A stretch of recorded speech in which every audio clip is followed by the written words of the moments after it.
জীর্ণশীর্ণ ঘর, অকেজো হয়ে পড়ে আছে বহু বছর। ঘরের ভেতরেও ময়লার স্তূপ। এ ঘরগুলো কাচারি ঘর, যা ছিল একসময়ের গ্রাম বাংলার আভিজাত্যের প্রতীক। ভোলায় হাতে গোনা দু একটা বাড়িতে কাচারি ঘরের অস্তিত্ব খুঁজে পাওয়া যায়, তাও আবার জরাজীর্ণ এবং ব্যবহার অনুপযোগী।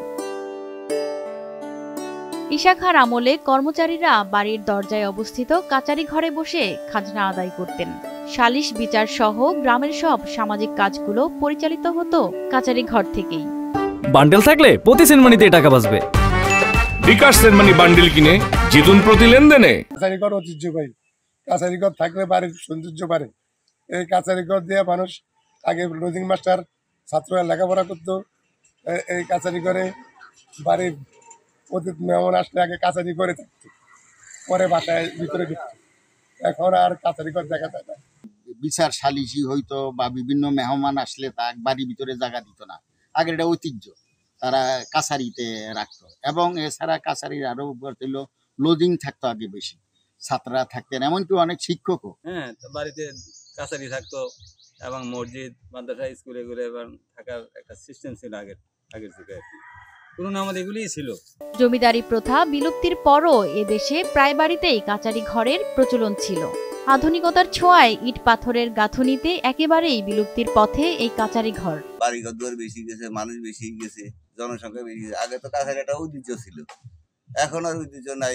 বাড়িঘর দুয়ার বেশি, আগে বিদেশি মানুষই থাকতো, মুসাফির থাকতো, মেহমান থাকতো, আমরা আপ্যায়ন করতাম।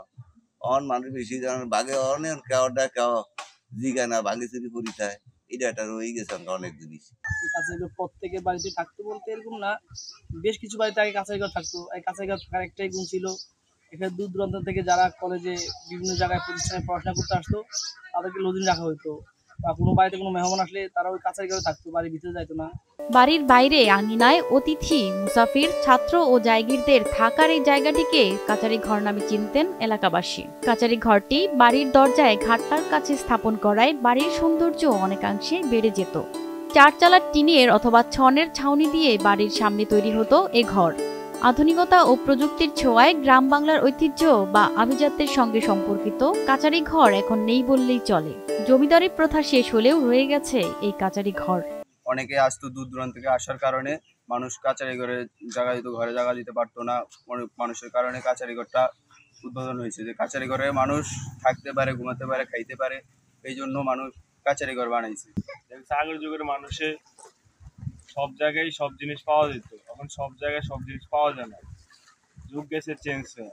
আধুনিকতার ছোঁয়ায় গ্রাম বাংলার ইতিহাস, ঐতিহ্য, কৃষ্টি ও কালচারের অংশ কাচারি ঘর এখন প্রায় হারিয়ে যাচ্ছে। নতুন প্রজন্ম যার সাথে পরিচিত নন। ভোলা সদর উপজেলার 4 ইউনিয়নে 4টি কাচারি ঘর ছিল, যেখানে বসে জমিদাররা এ অঞ্চলে খাজনা আদায় করতেন। বর্তমানে যেগুলো ইউনিয়ন ভূমি অফিস হিসেবে ব্যবহৃত হচ্ছে।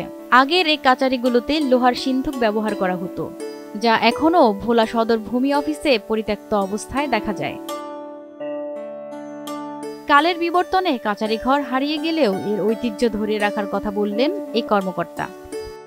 আমরা জানি যে 1947 সালে দেশ বিভাগের পরপরই 1950 সালে আমাদের জমিদারি অধিগ্রহণ কার্যক্রম চলে এবং জমিদারদের জমিদারি প্রথা বিলুপ্ত হয়।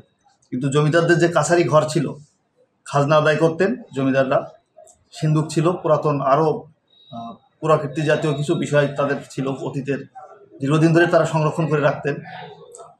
সেগুলো এই 4টা ইউনিয়নে পাওয়া গেছে, সেগুলো আমরা সংরক্ষণের ব্যবস্থা গ্রহণ করব। আধুনিক সভ্যতার যুগে প্রাচীন এই আভিজাত্য নতুন প্রজন্মের কাছে তুলে ধরার দাবি ভোলাবাসী।